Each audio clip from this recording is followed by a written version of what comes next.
Frame structure বা ইটের গাঁথুনিতে যদি এরকম খাড়াসিঁড়ি করেন, আবার এরকম ভুল কাজ করেন, মেন রড বা বাইন্ডার রড বা টপের রড একবারে একই লেভেলে করে দিয়েছেন, দেখেন আমার এই ভিডিওটিতে। তো এভাবে সিঁড়ি কি থাকবে? অবশ্যই ছিঁড়ে পড়বে। সিঁড়ির রড বাইন্ডিং ভুল করলে মারাত্মক ক্ষতি আপনার, যে কোনো সময় ছিঁড়ে পড়তে পারে। তাই সতর্কতার সাথে প্রপার নিয়মে সেই মেন রড বাইন্ডিং করতে হবে বা ক্লিয়ার কভার ঠিক রাখতে হবে, এবং কত গ্যাপে গ্যাপে সেই মেন রড থাকবে বা সিঁড়ির এক্সট্রা টপ কেমন থাকবে এবং কত L4-এ না L3-তে বাঁধবেন, এবং চৌকি ব্যবহার করবেন কিনা সিঁড়ির সেই ক্লিয়ার কভার ঠিক রাখার জন্য, সবই জানতে পারবেন এই ভিডিওটিতে। তাই ভিডিওটা অবশ্যই আপনি মালিক হয়ে যদি সিঁড়ির ভিডিও দেখছেন যে রড বাঁধা কীভাবে আপনার মিস্ত্রিরা কাজ করতেছে, তো এখান থেকে অনেকটা ধারণা পাবেন। ভিডিও শেষ অবধি থাকুন। শুধু কাজ করলেই হয় না ভাই, কাজের মতো কাজ করতে হয়। তো আপনি মালিক হয়ে, তো আমরা প্রায় দেখি যে সবসময় দুই পাশে দুইটা রুম থাকে, মাঝখানে একটা সিঁড়ি থাকে, সেখানে আমরা ডগলেট সিঁড়ি বলি, যে দুইটা ধাপ আছে। এই ডগলেট সিঁড়িগুলোই প্রায় 99% গ্রামে হয়ে থাকে। এখন শুধু 3 স্টেপের সিঁড়ি ব্যবহার করা হচ্ছে অনেক জায়গার উপর নির্ভর করে। তো 3 ফ্লাইটের যে সিঁড়িগুলো, এগুলো নিয়ে আমি আজকে বলবো না, আজকে আমি ডগলেট সিঁড়ি নিয়ে বলবো। অর্থাৎ ডগলেট সিঁড়ির 4টা কলাম থাকে, দুই দিকে 2টা কলাম আছে, এবং ল্যান্ডিং বা যেটাকে চৌকি বলি, সেটা উঠে গিয়ে গাঁথুনি করা হয়, সেই গাঁথুনির উপরে গিয়ে পড়ে, এবং সিঁড়ির টোটাল লোডটা সেই লোডটা সেই গাঁথুনির উপরে ফেলে। অনেক মিস্ত্রি আছে যে সমস্যা কি গাঁথুনির উপরে পড়তেছে, সেখানে যে একটা বিম দিতে হবে সিঁড়ির যে শুরুতে, হ্যাঁ, সিঁড়ির প্রথম শুরুতে ধাপটা বা টপটা, সেখান থেকে যে একটা বিম দিতে হয়, এবং যেখানে শেষ হয়েছে গড়ায় সেখানেও যে একটা বিম দিতে হয়, সেটা মিস্ত্রিরা করে না। কারণ তারা সরাসরি লোডটা ওয়ালে দিয়ে বিমের মাধ্যমে দিয়ে কলাম দিয়ে ফুটিংয়ে দিতে চাচ্ছে, কিন্তু সেটা যে কলাম দিয়ে, সেটা যে গ্রেড বিম দিয়ে বা সেটা যে ছাদের বিম দিয়ে যে কলামে আসবে, কলাম দিয়ে যে ফুটিতে মাটিতে লোডটা স্থানান্তর করবে, এটা তারা দেয় না। গাঁথুনির উপর যদি সরাসরি লোড দেওয়া হয়, তাহলে দেখবেন যে গাঁথুনি দিয়ে সেই গ্রেড বিমে সরাসরি লোড যায়, কিন্তু সেই লোডটা কিন্তু কলাম দিয়ে ফুটিংয়ে যাওয়ার কথা।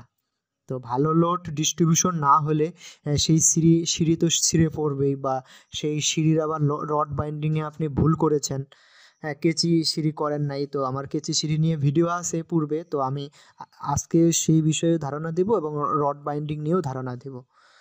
আজকের ভিডিওটা অনেক গুরুত্বপূর্ণ। তো সিঁড়ির ফ্লাইট হচ্ছে যে ঢাল জায়গাটা, যেটা ঢালু জায়গাটা থাকে, তার উপরে কিন্তু সেই ধাপগুলো থাকে, যেটাকে আমরা টপ বলি আর রাইজার বলি। তো টপগুলো থাকে, এবং একটা ফ্লাইটে 6 ইঞ্চি থিকনেসের হয়ে থাকে, এবং যার উপর ভর করে কিন্তু উপরে ওঠা হয়, সেটাকে আমরা টপ বলি। তো এই ধরনের ঢালুটা যে আছে, সেটা থিকনেস 6 ইঞ্চি হয়ে থাকে, যে ফ্লাইটটা।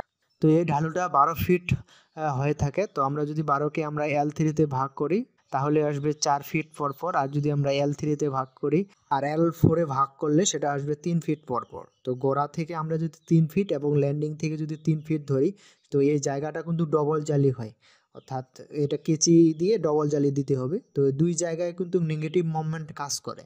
যখনই আমরা নেগেটিভ মোমেন্ট এখানে কাজ করে, যখন মাঝখানে কোনো ব্যক্তি ভর দেয়, তখন লোডটা যখন মাঝখানে পড়ে, তখন দেখবেন যে দুই পাশে ফুলে ওঠে সিঁড়ির দুই জায়গায়। সেটা হচ্ছে সিঁড়ির গোড়ায় এবং ল্যান্ডিংয়ের উপরে, যেটা চাটালটা, সেই চাটালের জায়গায় ফুলে ওঠে।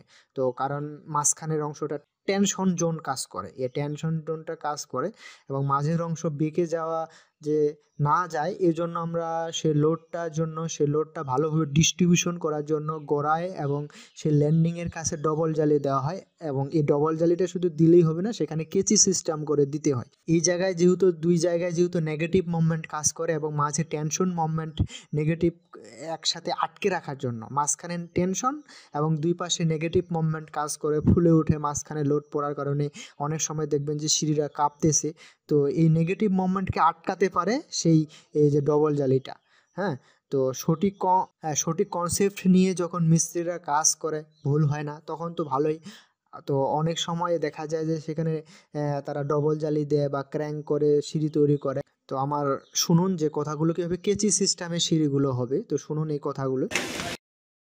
এটা তো মেনে এসে পারো, এটা সবসময় আপনার দেবেন কেচি, মানে কেচি বলতে গেলে এটা উঠিয়ে এটার সাথে চলে আসবে, এটা তল দিয়ে কিন্তু যাবে, মানে এই রডটা যেটা আছে না, এই রডটা চলে আসবে সেম এই পর্যায়ে। আর এই রডটা না, এই রডটা চাই এখান থেকে যাই এই বাইন্ডারের নিচ দিয়ে চলে যাবে, এই বাইন্ডারের উপর দিয়ে অথবা নিচ দিয়ে, আপনার যেটা সুবিধা হয় আপনাদের। কারণ কি জানেন, আপনাকে আমি যে ভিডিওটা দেখালাম, এটা কেচি যখন আপনার মিডিলে আপনার তো চাপ পড়বে, চাপ পড়লে তো এটার পরে বেশি লোড আছে, কিন্তু এটা মেইন রড, এটার নিচে কতটুকু আছে 1 ইঞ্চি। এই ঢালাইটা মনে করেন নিচে চাপ দিলে 1 ইঞ্চিকে আপনার এই ধাক্কা মারতে হবে। এই রডটা যখন উপরে যাবে আর নিচে থাকবে কত 3 ইঞ্চি, এই 3 ইঞ্চিকে শক্তি খাটাইতে পারবে। আর এখন কিন্তু এই 1 ইঞ্চির উপর ভর করতে থাকবে, 1 ইঞ্চির ভরের থেকে 3 ইঞ্চির ভরে ওই শক্তিটা বেশি, কিন্তু নিচের দিকে যতই চাপ দেন ভাঙতে হলেই 3 ইঞ্চি যে নিচে যে মশলাটা আছে পুরোটা মশলাটা ছিঁড়ে নিয়ে পড়তে হবে। আর এখন দেখেন 1 ইঞ্চি এই জায়গাটা সবসময় কেচি রড। এই দেখেন এখানে দেখেন কি দেখাইছে, এটা কি সেকেন্ড লিফট, নিচটা দেখেন যে রডটা দেন তারের কোনা দিয়ে আপনাকে দেখাই দিই, এটা কিন্তু রড। হ্যাঁ, এই রডটা উঠে দেখেন চলে গেছে, দেখেন উপর দিয়ে নিচের রডটা চলে গেছে, দেখেন যাই উপরে চলে গেছে, দেখেন এটা কিন্তু আপনার নিচে দিয়ে দিয়েছেন। এই রডটা কিন্তু এটা উপর দিয়ে যাওয়ার দরকার ছিল, কেন বুঝতে পারছেন? এখন দেখেন এটা আবার দেখেন, এটা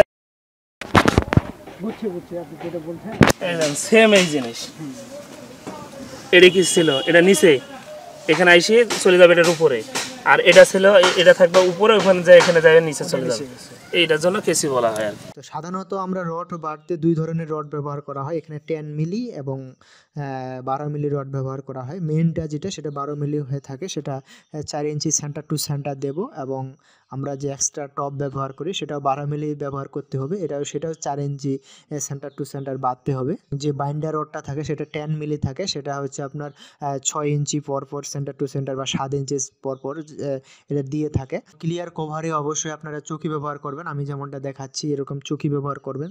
3/4 অবশ্যই সেখানকার কভারিং দেওয়ার চেষ্টা করবেন, এবং ব্লক যেন না সরে যায় ঢালাইয়ের সময়, অনেক সময় ঢালাইয়ের সময় ব্লক সরে যায়।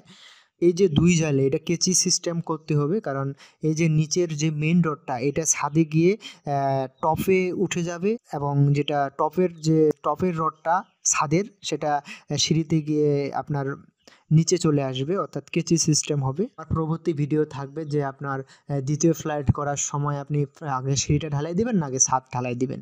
তো ভিডিওটি পেতে অবশ্যই সাথে থাকুন, আমার চ্যানেলটির সাথে নতুন হয়ে থাকে অবশ্যই সাবস্ক্রাইব করুন এবং লাইক কমেন্ট শেয়ার করুন। ধন্যবাদ সবাইকে।